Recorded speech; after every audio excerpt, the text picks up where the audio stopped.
আল্লাহ নবী রহমতের নবী গারে হেরা মায়ার নবী ধ্যানে মগ্ন। বেলাল হাবশি তিনি উমাইয়ার গোলাম, বকরি রাখালি করেন ওই গুহার কাছে। বেলাল বকরি রাখালি করেন। বেলাল নবীকে চিনেন না, নবীও বেলালকে চিনেন না। বেলাল নবীকে চিনেন না, নবীও বেলালকে চিনেন না। বেলাল বকরি রাখালি করেন। আল্লাহর নবী গুহা থেকে তাকায় দেখলেন একটা যুবক বকরি রাখালি করতেছে। নবী ডাক দিলেন, এরে রাখাল, ও রাখাল। এই ডাকটা দেওয়া মাত্রই বেলাল শুনতে পেলেন কে তারে যেন রাখাল কয়া ডাক দিছে। কোত্থেকে সেই আওয়াজ? বেলাল একটু ফিরে দেখে গুহার ভিতর থেকে কে যেন তারে ডাকে। এইবারে বেলাল আস্তে আস্তে গুহার ভিতরে ঢুকলেন। ঢুকে দেখেন দ্বীনের নবী, মায়ার নবী। কিন্তু বেলাল তো আমার আপনার নবীকে চেনেন না গো, জীবনে তিনি নবীকে দেখেন নাই। তবে বেলাল শুনেছেন একজন নবী দাবি করতেছেন, নাম তার মুহাম্মদ, বাবার নাম আব্দুল্লাহ। তিনি এক আল্লাহর দাওয়াত দেন, তিনি এক খোদার দাওয়াত দেন। এই কথাটা বেলাল শুধু জানতেন, এতটুকু জানতেন। কিন্তু মুহাম্মদ কে বেলাল কোনদিন নবীকে চিনেন না, জানেন না। ডিউটি তো শুধু একটাই, ছাগল রাখালি করা, মালিকের ছাগল রাখালি করা। সারাদিন তো চলে যায় হাওরে হাওরে, সারাদিন তো চলে যায় মাঠে জঙ্গলে। কখন তিনি এই খবর নিবে? কিন্তু ওই গুহা থেকেই একজন মানুষ তাকে ডাক দিলেন, ও রাখাল কয়া। ভিতরে ডুইকা দেখেন এত নোরানি চেহারা, এত মায়া, এত জাদু তার চেহারায়, এত সুন্দর তার মুচকি হাসি, যেন হাসিতে মুক্তা ঝরতেছে।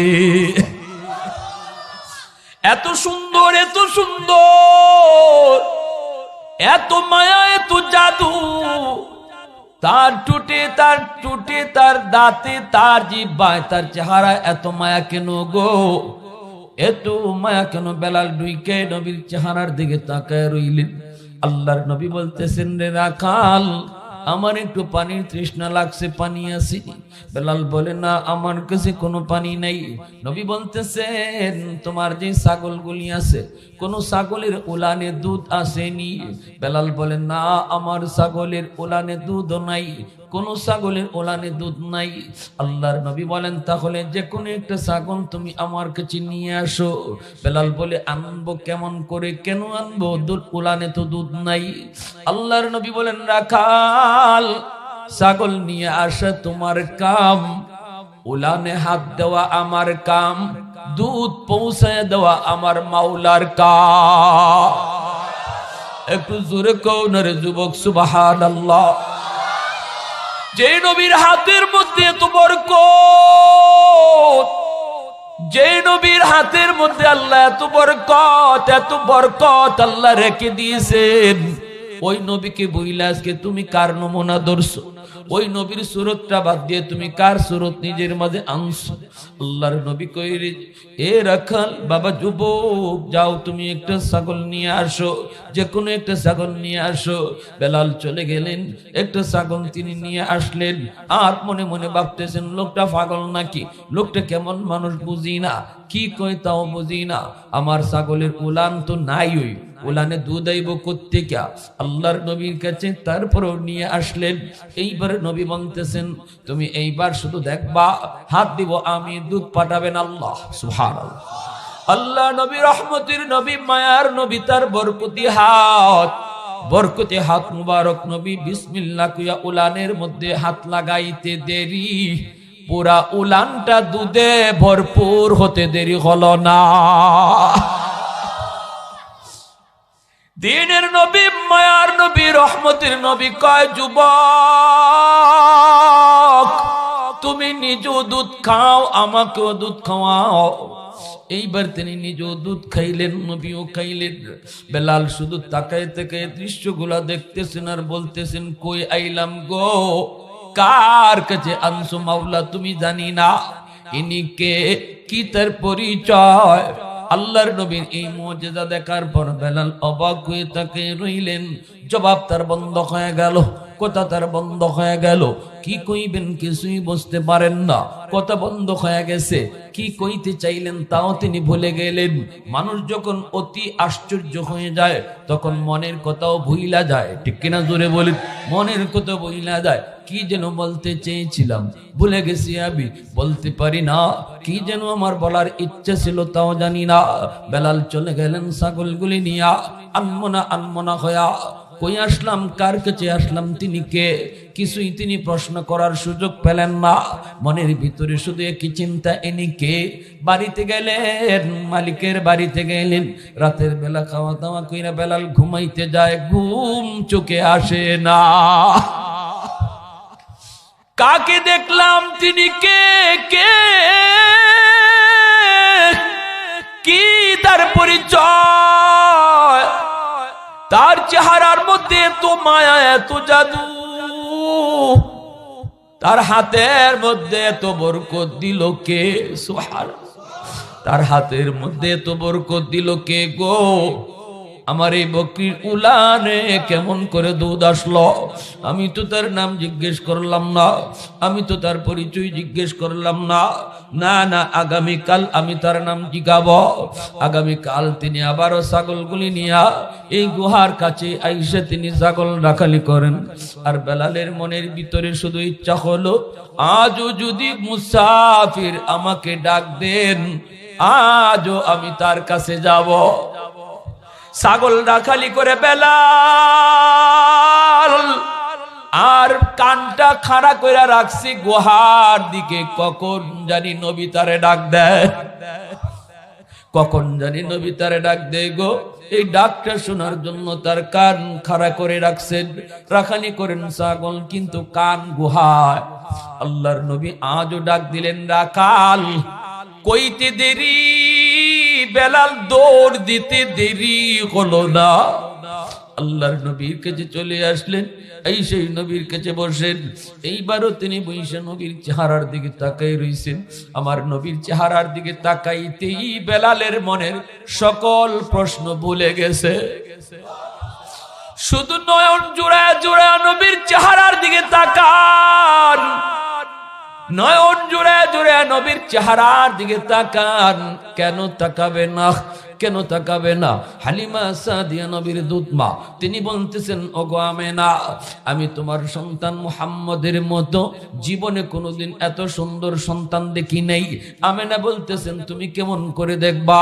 আমি তো মক্কায় থাকি, পৃথিবীর সমস্ত এলাকার মানুষ মক্কায় আসে, আমিও আমার মানিকের মতো এত সুন্দর বালক জীবনে দেখি নাই। আল্লাহ বলতেছেন, জিব্রাইল, আমার বন্ধুর সৌন্দর্যের প্রশংসা চলছে, তুমি জিব্রাইল কিছু বলবানি বলো। জিব্রাইল কই গো আল্লাহ, আমি পূর্ব থেকে পশ্চিম, উত্তর থেকে দক্ষিণ তামাম দুনিয়া ঘুরেছি, তোমার বন্ধুর মতো দ্বিতীয় আরেকজন আমি দেখি নাই। এইবার আল্লাহ কই, জিব্রাইল তুমি কেমন করে দেখবা? হালিমা কেমন করে দেখবে? আমেনা কেমন করে দেখবে? শোনো আমি আল্লাহ কি বলি আমার বন্ধুর সৌন্দর্যের ব্যাপারে, আমি আল্লাহ কি বলি শোনো। আমি আমার বন্ধুর মতো দ্বিতীয় আরেকজন পৃথিবীতে বানাই নাই, ভবিষ্যতেও বানাবো না। আমি যেহেতু বানাই নাই, তোমরা দেখবা কেমন কইরা। সুবহানাল্লাহ, আরো জোরে, আরো জোরে সুবহানাল্লাহ। उल्फत में तेरी वैसी ने दंदान को तोड़ा, बो बकर उमर नक्श कदम तेरा न छुरा। उल्फत में तेरी वैसी ने दंदान को तोड़ा, बो बकर उमर नक्श कदम तेरा न छुरा। आयो शाक नबी वाके असरार मदीना, सुल्तान का सुल्तान है सुल्तान मदीना। सरकार का सरकार है सरकार मदीना, गुलजार का गुलजार है गुलजार मदीना।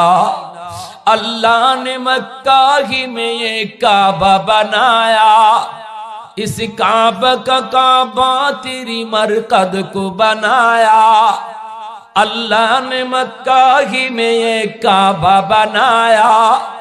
इस काबा का काबा तेरी मरकद को बनाया, ऐसा लम्हा जी चले जा राहे मदीना। सुल्तान के सुल्तान है सुल्तान मदीना, सरकार का सरकार है सरकार मदीना, गुलजार का गुलजार है गुलजार मदीना। मोहब्बतेर साथे कोन আল্লাহু আকবার। বেলাল ওই দিনও চলে গেলেন, এই দিনও আর প্রশ্ন করতে পারলেন না। এই রাতেও বেলালের ঘুম নাই, সারা রাত একই টেনশন, একই চিন্তা, ইনি কে, আজও কেন আমি প্রশ্ন করতে পারলাম না। কি আপনার পরিচয়, নাম আপনার কি, বাবার নাম আপনার কি, বাড়ি আপনার কোথায়, কেন এখানে বসা, কি প্রশ্নগুলো আমি মনের ভিতরে নিয়ে গেলাম, কেন প্রশ্ন করতে পারলাম না। আগামীকাল আবারও আমি তার কাছে বকরি রাখালি করব। আজও যদি তিনি আমাকে ডাক দেয়, আজ অবশ্যই প্রশ্নগুলা করব। তৃতীয় দিন বেলাল আবারও এই গুহার মুখের কাছে, নবী আবারও ডাক দিলেন, রাখাল। আল্লাহু আকবার। হাই রে হায়, কি ডাক! বেলাল হাবশী আবারও গেলেন, যাওয়া মাত্রই আল্লাহর নবীকে প্রশ্ন করেন, নবীর চেহারার দিকে তাকায় প্রশ্ন করেন, আপনি কে? মানান্তা। সুবহানাল্লাহ। বেলাল বলেন, আমি এই প্রশ্নটা 3 দিন যাবত অন্তরে লালন করেছি, আপনারে জিগাবো, কিন্তু কেন জানি গো আপনার কাছে এসে চেহারার দিকে তাকাইলে মনের সকল প্রশ্নের কথা ভুলে যাই। আমি কেন জানি আনমনা হয়ে যায়, আমি কেন জানি অন্য মনস্ক হয়ে যায়। আল্লাহ বুঝি দুনিয়াতে এত সুন্দর মানুষও বানাইতে পারে, আল্লাহ বুঝি এত সুন্দর মানুষ বানাইতে পারে। আল্লাহ মনে হয় আপনার নিজের হাতে বানাইছে। এজন্যই তো নবীর সাহাবী হযরত হাসান রাদিয়াল্লাহু তাআলা বলতেন, নবী গো, আপনার দিকে তাকাইলে মনে হয় আল্লাহ আপনারে আপনার মর্জি মতো বানাইছে। সুবহানাল্লাহ, সুবহানাল্লাহ জোরে কইতেন না? যেন নখ চোখ বানাইবার আগে আল্লাহ আপনারে জিগাইতেছে, বন্ধু তোমার চোখ বানাইতাম, কেমনে বানাইলে তুমি খুশি কও তো। নবী গো, আপনি যে ভাই কইছেন, বুঝা যায় আল্লাহ এই ভাই আপনার চোখটা বানাই দিছে। দাঁতটা বানাইবার আগে, চোখটা, কানটা বানাইবার আগে, নাকটা বানাইবার আগে আল্লাহ তো না আপনার পরামর্শ নিছে। আপনি যে ভাই কইছেন এইভাবে আল্লাহ আপনারে বানাই দিছে। জোরে কন্যা সুবহানাল্লাহ। যখন আল্লাহ নবীকে প্রশ্ন করছে, নবী বলেন, আনা মুহাম্মদ ইবনে আব্দুল্লাহ, আমার আব্বার নাম আব্দুল্লাহ, আমি আল্লাহর রাসূল। সুবহানাল্লাহ। নবী বলে, মানান্তা, তুমি কে, তোমার পরিচয়? বেলাল বলেন, নবী গো, আমি গোলাম, আমার মালিকের নাম হলো উমাইয়া। এই কথা বলতে বেলাল বলতেছে, আমি শুধু শুনেছি মুহাম্মদ, মুহাম্মদ কোনদিন দেখি নাই।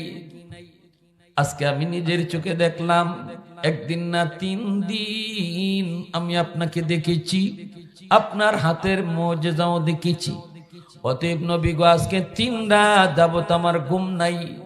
আমি আপনার দেওয়ানা, আপনার পাগল, আমি আপনার আশিক হয়ে পড়েছি। ইয়া রাসূলুল্লাহ, আমি আর দেরি করতে চাই না, এই মুহূর্তে গুহার ভিতরেই আমাকে কালেমা পড়ায়া মুসলমান বানায়া দেয়। বেলাল কালেমা পড়ে মুসলমান হয়ে গেলেন। এরপরে বেলাল চলে গেলেন। কিন্তু ভাইরা, সূর্য পূর্ব দিগন্তে উঠলে পরে এই সূর্যকে আর ঢাকে রাখা যায় না। ঈমান যার অন্তরে ঢুকে, এটা কখনো গোপন রাখা যায় না। সংখ্যায় তখন তারা খুব কম। যারা নতুন নতুন মুসলমান হয়, এরা অনেকটা গোপনে গোপনে থাকেন, প্রকাশ্যে আসতে পারেন না। কিন্তু বেলাল এত বড় আশিক, এত বড় আশিক হয়েছেন, জবানের ভিতরে আহাদ আহাদ, আল্লাহ এক, আল্লাহ এক, এমন ভাবে জারি হয়ে গেল। সাথে সাথে উমাইয়ার মাথা খারাপ, মালিকের মাথা খারাপ, আবু জাহেলের মাথা খারাপ। এ বেলাল, এখনো সময় আছে, তুই আহাদ বলা বন্ধ কর, আহাদ বলা বন্ধ কর, আমাদের দেবদেবীর নাম নে। বেলাল কয় অসম্ভব। শুরু হয়ে গেল নির্যাতন, একের পর এক নির্যাতন। মরুভূমির ভিতরে চিৎ করে শোয়া রাখা হলো, এইরকম ভাবে পাথর বুকে চাপ দেওয়া হলো, দুদিকে বডির দুদিকে কাটা, এরকম ভাবে কাটা বিদ্ধ করে রাখা হলো।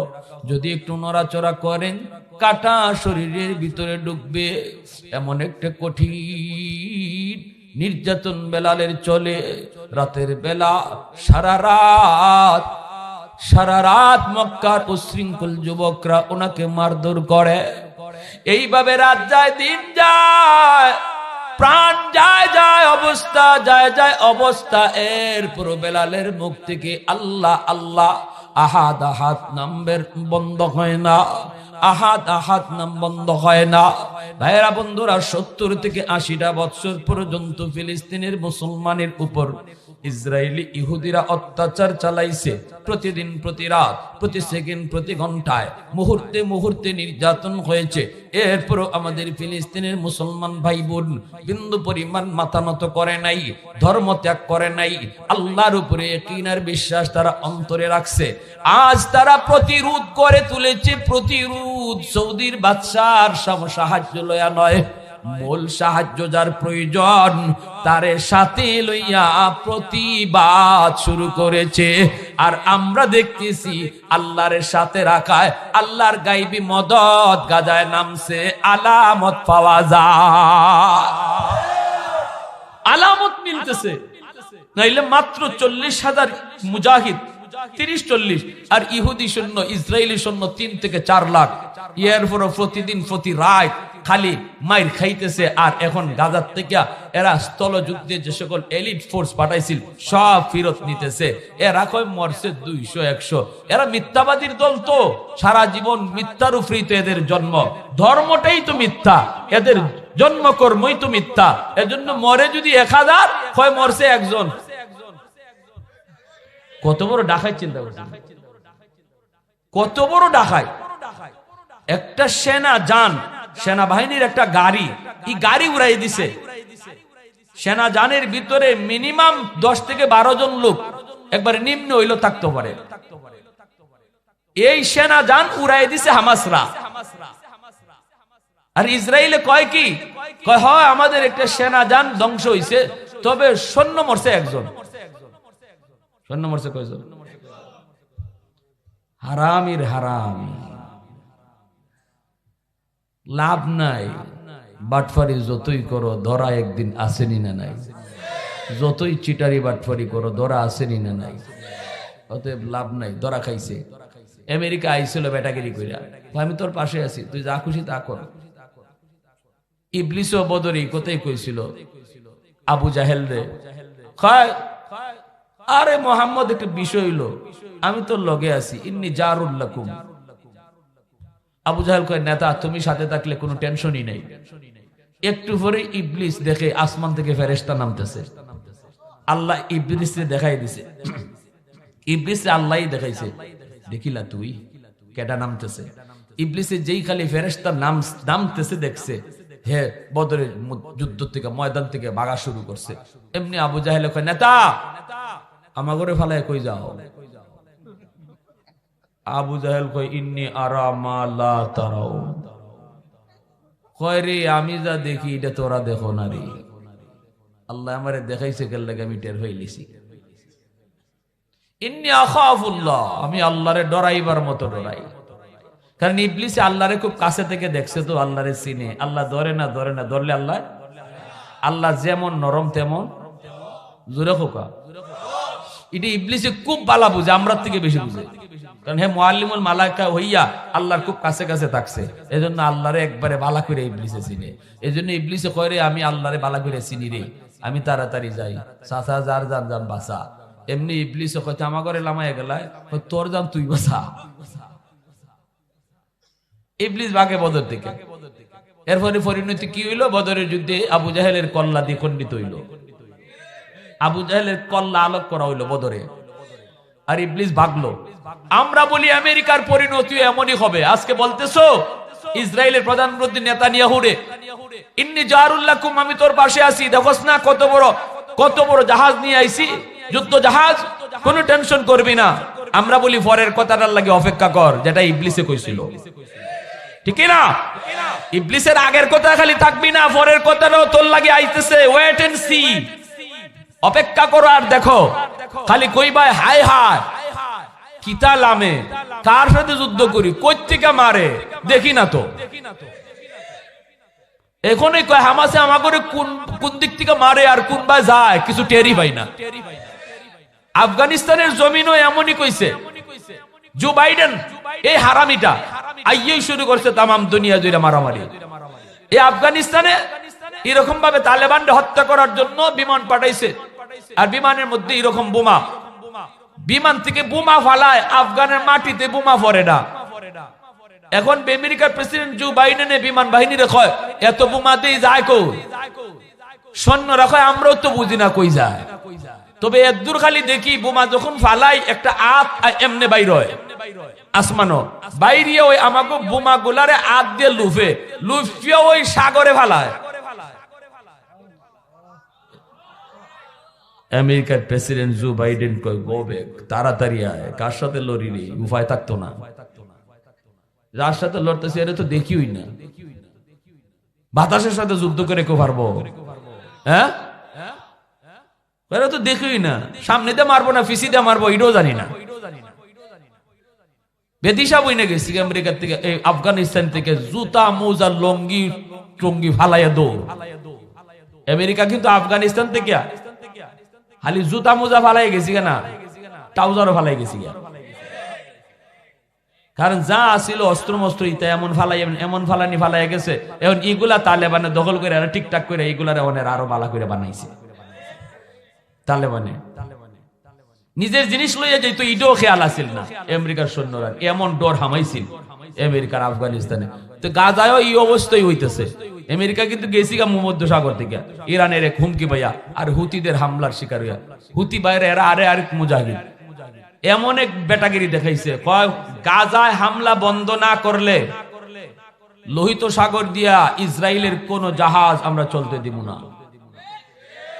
যে জাহাজই যায় জাহাজের উপরে হামলা করে, আমেরিকার জাহাজের উপরে হামলা করে, যে জাহাজে যাইব হামলা।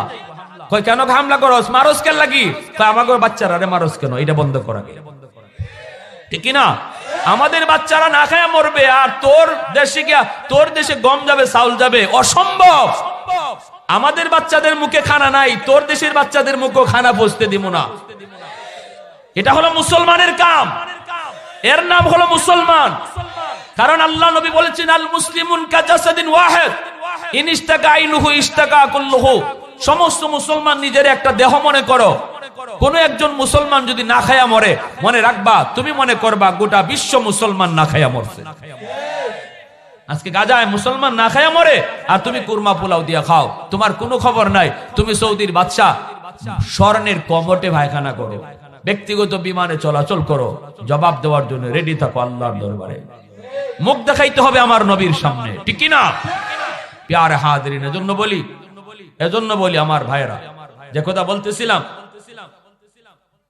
হযরত বেলাল হাবশী রাদিয়াল্লাহু তাআলার মুখ থেকে আওয়াজ বন্ধ হয় না, আহাদ আহাদ কইতেছে, জান জায়গা। আবু বকর সিদ্দিক রাদিয়াল্লাহু তাআলা আনহু, অসুবিধা হইতেছে আপনাদের ভাই? পিছনে ভাইরা অসুবিধা হইতেছে ভাই? চলবো আর কিছু সময়। সিদ্দিক আকবর রাদিয়াল্লাহু তাআলা আনহু তিনি পাশ দিয়ে যান, বেলালের মুখ থেকে আওয়াজ শুনতে পেলেন, আহাদ আহাদ।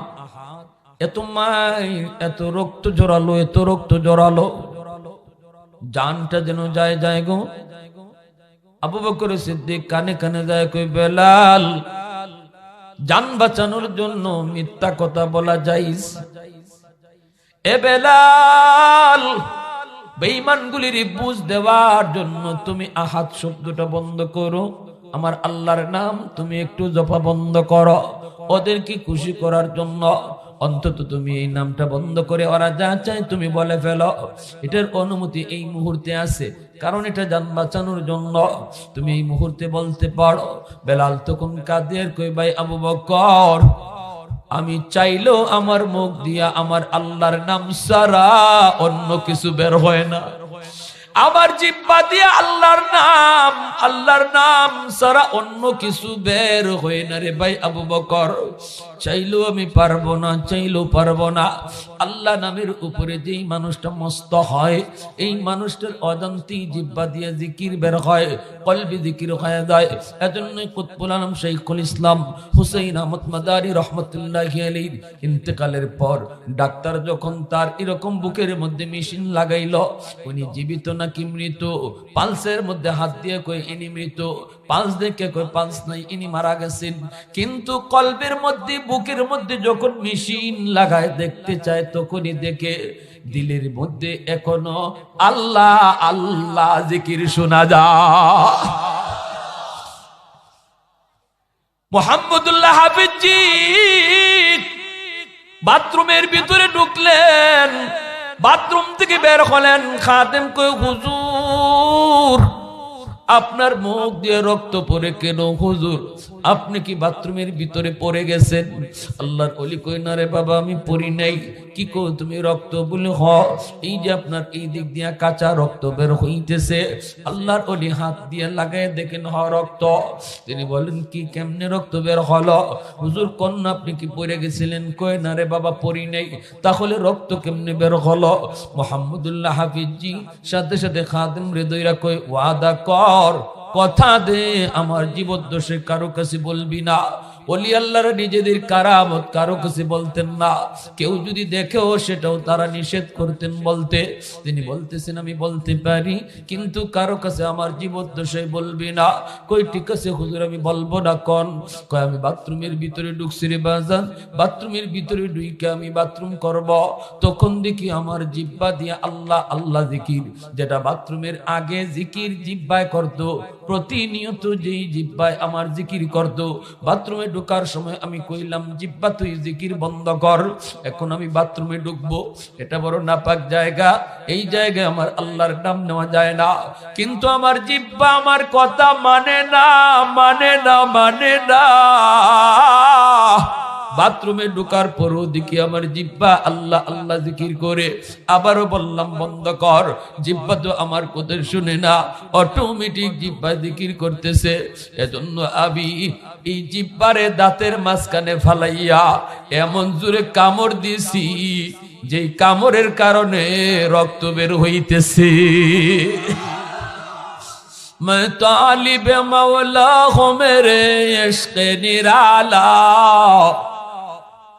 मैं तालिब मौला हूँ मेरे इश्क़ निराला, है जुमला जहाँ जिनके तजल्ली से उजाला, है जुमला जहाँ जिनके तजल्ली से उजाला, मादरुद जहाँ गैर खुदा यार नदारिम, যদি আদে খোদাহি চেদিগর কার নদারিম।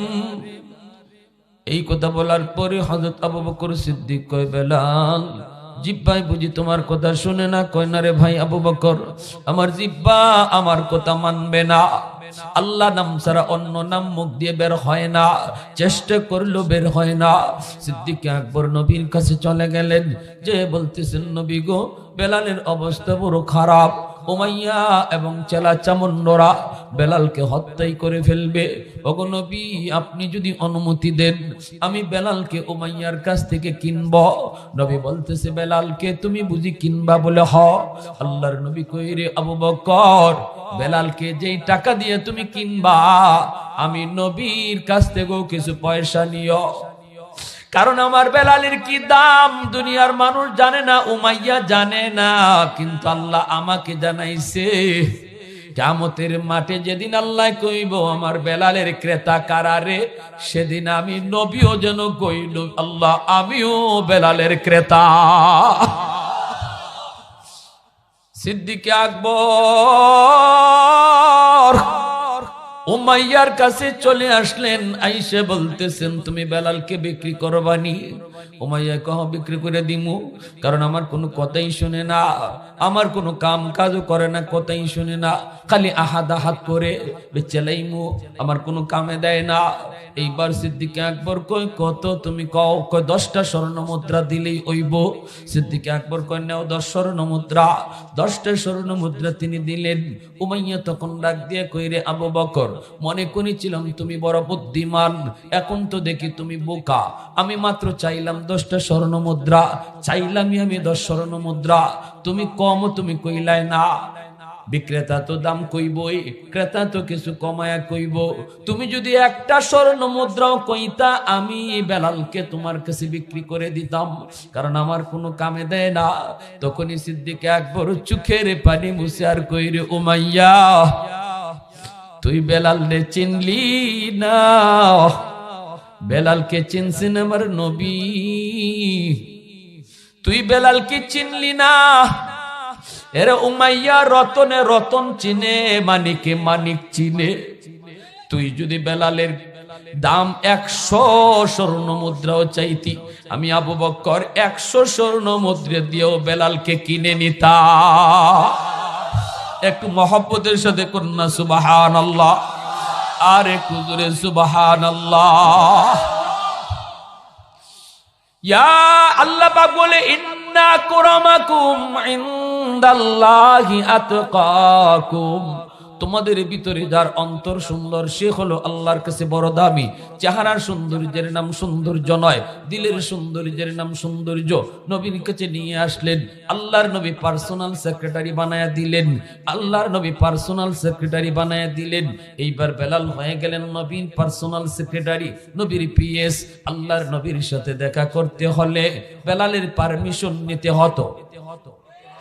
যে কোনো সাহাবী নবীর সাথে দেখা করতে হলে বেলালের পারমিশন নেওয়া লাগতো। এমনকি আবু বকর সিদ্দিকও যদি নবীর সাথে সাক্ষাতে যেতে চাইতেন, বেলালের পারমিশন লাগতো।